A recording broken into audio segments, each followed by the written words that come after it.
Welcome to episode 2074. Thank you for joining me today. We've got a great interview coming up with Melody Wright. Now, she is very bearish on the real estate market, and I want you to listen in and be the judge of which way the future is going to go. Which way will it go? Are we going to have a real estate crash? The answer is yes. Yes, we are. The only question is when. Will it be 3 years ago, 8 years ago, how everybody was predicting it? Will it be 2019? Or will it be this year or next year? Or will it be 5 years away or 10 years away or 28 years away when all those cheap mortgages finally go away? We shall see. Here's the thing a lot of the doom and gloomers don't understand. They don't understand that we have over 8 billion people on this earth, and pretty much all of them wake up every day, and here is their primary thought. Now, of course, there are people who are excluded from this. There are children who probably aren't thinking about this stuff yet. There are apathetic people who probably aren't thinking about this stuff. But for the rest of us, to one degree or another, what are we thinking about as humans? What is one of our primary drives as humans? It is the primary drive that stimulates the economy. Because in today's economy, being so globalized, all of these 8 billion people, pretty much all of them count. Whereas before, they didn't all count, right? Because some of them were living under communism, socialism in varying degrees, right? But capitalism has become the most widely accepted religion in the world. Even in socialist and communist economies, yes, they have massive amounts of capitalism. Because even if the government says one thing, the people act differently. They act in a capitalist manner because it's just human nature. And when these 8 billion people get up every day, humor me on the 8 billion number. I know it's not exact, okay? Because some are children and they're not thinking about this, and some are apathetic and they're not thinking about it. But for most people act on one thought all day long in all their waking hours. And here's the thought. The thought is, how can I improve my situation? Whether it be my economic situation, my health situation, my relationship situation, right? People are driven to improve their situation. And since pretty much everybody, even the billionaires, are driven to improve their economic situation, they stimulate the economy. And the absolute raw power and strength of this massive momentum of over 8 billion people thinking this way, it has become a perpetual motion machine. And it defeats the business cycle. It defeats all sorts of things, all sorts of gloomy, Chicken Little, sky is falling predictions. Today, 166,000 people were born, and only 75,000 people died. The population grew today by 91,000 people. And this year, there will be 114 million people born, and only 52 billion will die. So the population will grow by 62 million people. Just think about the power of that, the stimulative effects of that. And then you take this out into the future, and you see that by 2050, we will have 9.7 billion people. By 2100, we will have 11 billion. And then we will start to see the population fall off. Now, of course, this varies by country, and a lot of stuff can happen, right? Overall, the population is going to decline, but that is a long way off. And this quote is really interesting. David Siegel, the co-founder of Two Sigma, said, quote, "The world is filled with unmet needs. And guess what? When those 8 billion people get up every day and they think, how do I improve my situation? It's the most driving factor of pretty much every human on earth. How do I improve my situation? No matter what their situation is, whether it be scarcity or abundance, whether it be great or terrible, whether it be awesome or miserable, they think, how do I improve my situation? And how do they do that? They know that they have to fill unmet needs of other people. What is the unmet need of someone else? And by doing so, they grow the economy, they stimulate the economy. Now, look, negative equity rates are at historic lows. The overall weighted average of combined loan to value ratio for mortgaged homes in the US is only 45%, among the strongest we've ever seen. Dating back more than 20 years, people have more equity than they've had in more than 20 years.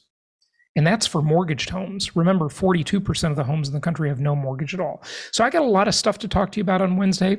Empowered Investor Pro members, we will see you tomorrow night, the first Tuesday of every month for our Zoom meeting. Love seeing you there.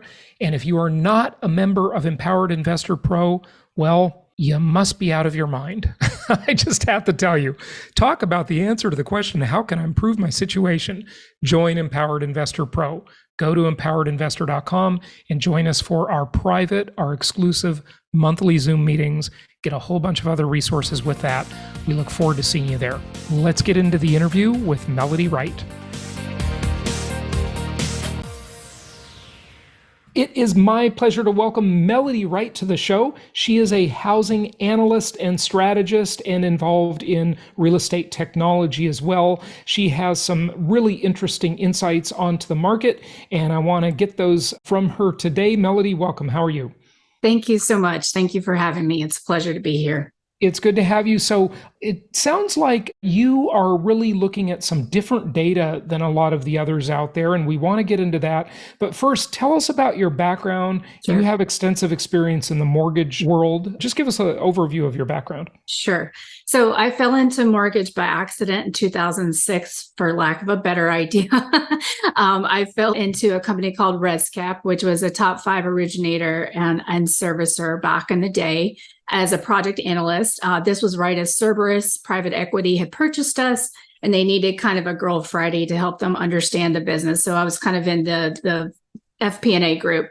So really got my feet wet, understanding mortgage, both from an origination and servicing side in corporate finance. And then kind of once we got into a lot of trouble, I helped with our consent orders and AG settlement. And those, for people that don't know, are kind of the slap on the hand that we got from, all the regulators for administrative errors in mortgage servicing. So once I kind of did that, I went on to help with our bankruptcy. GMAC ResCap filed bankruptcy in 2012. And after that, my servicing president came to me and asked to help manage the default crisis. So I did that for a while. After that, I went out to a whole bunch of non-bank servicers and originators, trying to help sort of, with process efficiency, et cetera. And all of this compliance came down on our heads after the crisis. But while I was doing that, I realized technology was kind of the only way we were going to get out. So started building a lot of different wraparound solutions for mortgage technology. And then kind of left and went out on my own last year, created my own company, and have been involved in kind of still overseeing some mortgage books, but building technology for the space.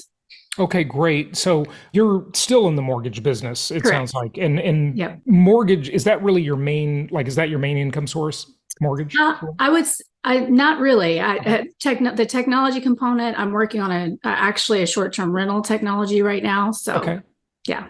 Okay, great. Okay, so tech is your main thing, it sounds like, right? Yeah, I kind of don't have a main thing. I'm a 25, 25, 25, 25 kind of girl. Got it. Yeah, a lot of us are that way nowadays. I get it. And by the way, I love how you said Girl Friday. I haven't heard that expression since I was a kid, and my mom had a Girl Friday. in her Yeah, office. That's that's great. right. I love it. I love it. Yeah, Nowadays, you might get in trouble for saying something like that. I know. I can say it, right? You You can't. can say it, I can't. Yeah, That's exactly. right. Melody, I was reading some of your stuff and watching one of your videos.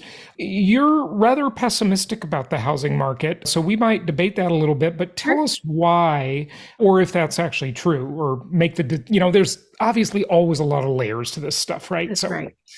I'll let you explain. Yeah. Housing is very hard to understand. It's like the Titanic, and it's very local until it's not. And so I also believe in the business cycle, and that. But I have to be honest with you. One of the reasons that I am a little pessimistic, I'm not a crash bro. I'm not. People call me a doomer, but in reality, I'm just talking about the path. I'm not as interested in prediction, and I think the headwinds that we have right now. We've heard a lot about a sort of inventory being short. And I think that is because a lot of people don't understand what structurally happened after, how we got out of 2008, which is Wall Street came in, sort of aided with Fannie Mae and Freddie Mac, or the GSEs, to sort of, take these properties off the hands of the banks. And I happen to be one of those. I was at those auctions, watching this happen. And so what Wall Street did at that point was kind of, that was the long-term rental play. Everybody started getting involved with fixing and flipping, et cetera. And the short-term rental play kind of entered the scene. And, there's nothing wrong with that in terms, I think there's always going to be a short-term rental market. But as with everything, when people get really excited, they get overexcited. And so they start making, with some of these DSCR lenders, for instance, people that would have purchased just one property instead purchased 10. And so they became really overly leveraged. And what a lot of people miss is that 30% of the market in the COVID boom were all cash sales. And so a lot of people are looking to mortgage as where the trouble is going to start. And now it's actually starting faster than I anticipated there, but that's not my main focus. I think these all cash sales weren't all cash sales. They were levered either through kind of, loans on equity, loans on crypto, these personal money loans that wealth management does, et cetera. And then you have people So I want to go give that a ahead. name, Melody, so Okay. people can understand that. So normally, and I've done extensive analysis of the mortgage market, and so have you, of course. And it looks like people are extremely comfortable, right? But what you're talking about is like what I'll call shadow leverage. That's Okay. right. So the leverage is not actually tied. It was what now I don't know if I agree, but I just want to give this a Oh, name and a 100%. concept. Yeah. So what you're saying is the leverage is out there. It's just not tied to the property, so it doesn't show up in the statistics, right? Not in the same way. And quite honestly, if you're not looking at county records, so a lot of people will quote mortgage data. Well, that's mortgage data. The county records are more going to tell you how many sales there actually were. And so I'm talking about the sales that aren't tied to a traditional mortgage, that were conceivably all cash. And a lot of what was happening is people would cash out refi of a larger property, and then they would use that cash to buy another one.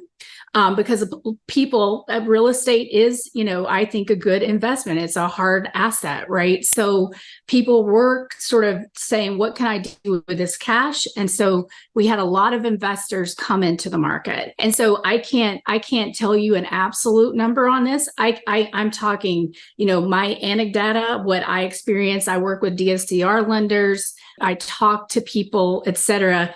And, I see the advertisements from PNC and other big banks for these wealth management units that were trying to help people compete in the market with these personal loans. So you can dig into balance sheets, but it's very difficult to understand exactly how much of this shadow leverage is out there. So my thesis is multifaceted. That's one component. Okay, so before Yeah. you move on to the next component, that shadow leverage though doesn't show up in the real estate statistics necessarily. However, it does show up in general because we have all sorts of stats on how much credit is in the market, whether it be student loans, auto loans, or just personal loans. We know what the government debt is, the corporate debt, the personal Right. debt, the household debt. Yep. Like it does show up. It's just not direct, right? Directly tied to real estate. Yeah. That's correct. Okay, Yep. go ahead. Yeah. Yep. So, that's one component. The other component, I'll have to say, is the inventory. So, one thing that I understood, or kind of was putting this together last year, and just seeing that the housing dynamics, how quickly homes were appreciating, listening to Ivy Zellman, who has been in this space for a very long time, understanding But she has been very wrong too. I just want to point that out. in one, Yeah. well, I'm not here to debate Ivy. But what I will say is that she has a proprietary builder survey. So there was a lot that she understood that others didn't. But I also think she gets some things wrong as well that I'll talk about. But what I do know about sort of my industry, the title companies, so the title companies are involved, whether there's a mortgage or not, is that they have terrible technology, terrible reporting systems. And so it is very difficult for anyone to understand how many transactions happened until much later down the road. And so that's... And much later is what, 2 or 3 months later, you mean, right? No. Oh, what do you mean? No, I think that because of these, you're pulling county records. We have over 3,000 counties in this country, some of which are not even have any kind of electronic records. And so I believe we probably won't know exactly how many sales happened for probably another year or so. It takes a long time because there is no technology. And you have 3,000 independent little counties that, by the way, weren't staffed during COVID. Nobody was there. It would take almost... In some counties, it takes already a year to record a mortgage and to record these documents. But in COVID, it was even longer. So that's okay. So let's just unpack that for a second. Sure. So I agree with you that some counties are very primitive, but those tend to be really small counties that sort of like they wouldn't impact the stats that much. I mean, Los Angeles was on a year delay in COVID for recording. Wow. But is that delay still true? Oh, I can get you the stat after this, but I can tell you that there are counties still today that 6 to 8 months delay. And Los Angeles, I can almost guarantee has not caught up. They're probably at a 6 months delay right now. Okay. But, then I guess it depends what data you're using. Are you using MLS data? Are you using county recorder data? That's, with a combination of like MLS data and Zillow, it seems like, and Redfin does some great stats. I mean, it seems like you pretty much got the market covered. No. So here's the problem. So I'm a believer in triangulation of data. So I don't look at one data source. So you've got county records. You've got over 600 MLS in this country, 600, and literally no one has connection to all of them. The listing site that has that much connection is realtor.com, and they are connected to 99.6, but not all those MLSs syndicate. In the actuality, Zillow has some of the lowest number of listings on its site. You're better off going somewhere like realtor.com. And so a lot of people don't understand this whole syndication with MLS, which is if you're a local MLS, some people can choose not to send those listings to those bigger sites.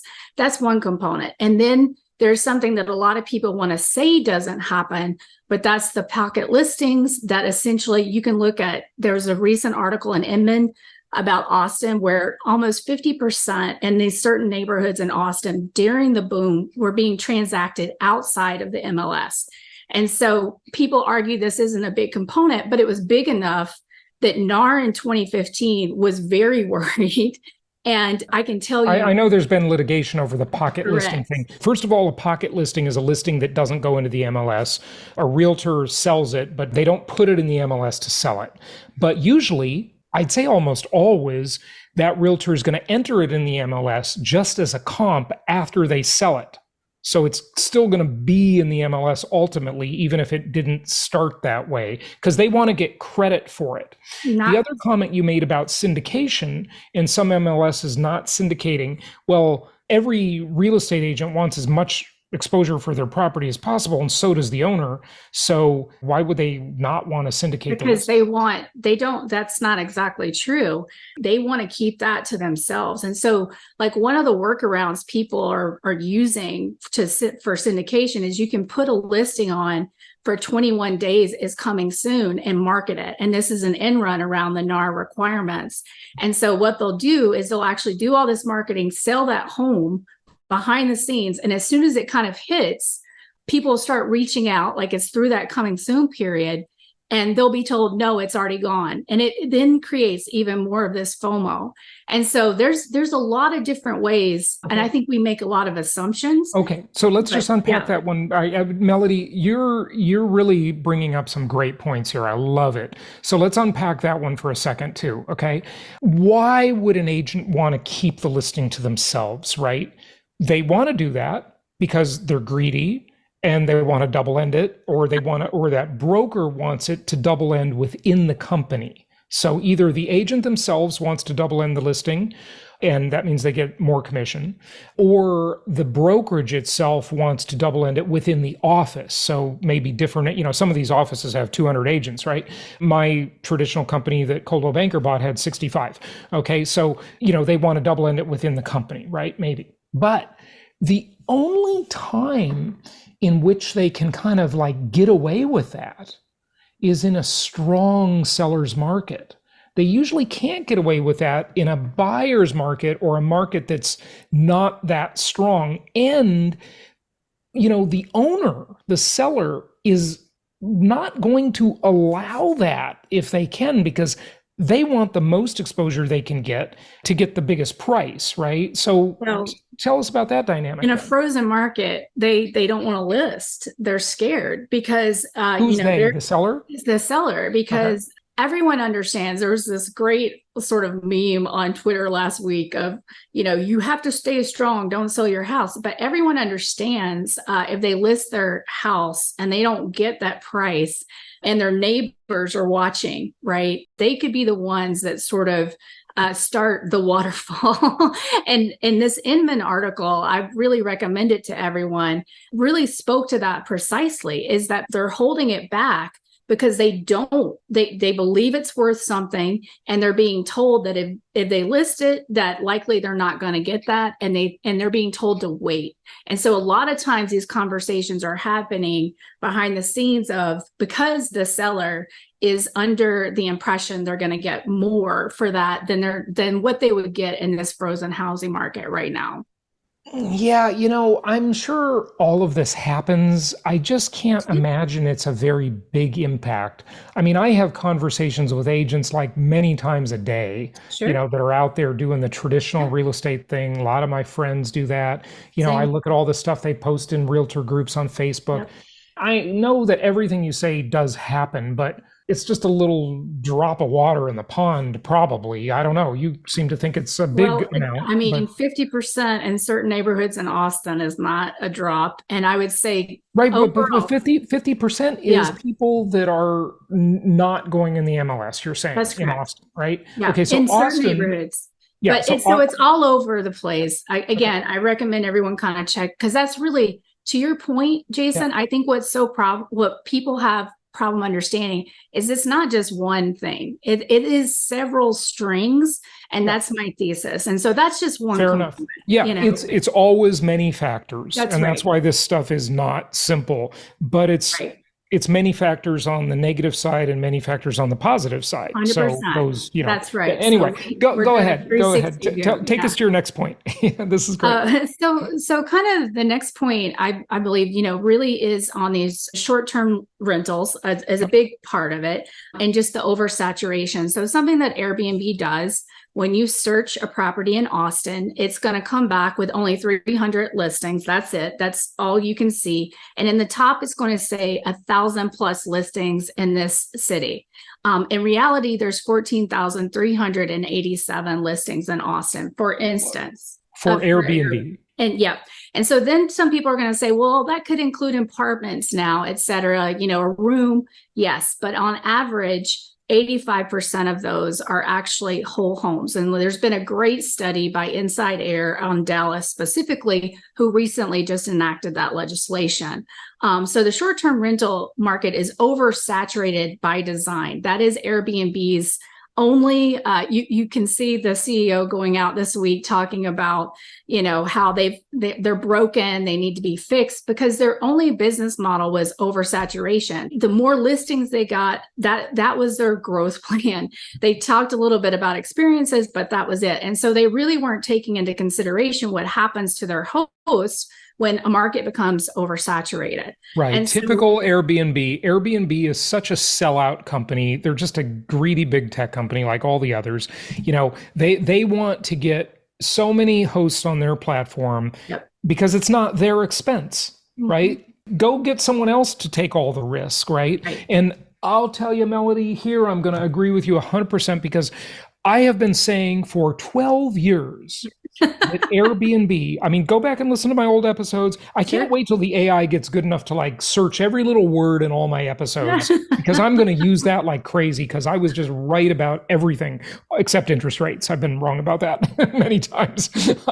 But anyway, I've been saying that Airbnb has never been through a real recession. COVID doesn't count. That wasn't a real recession.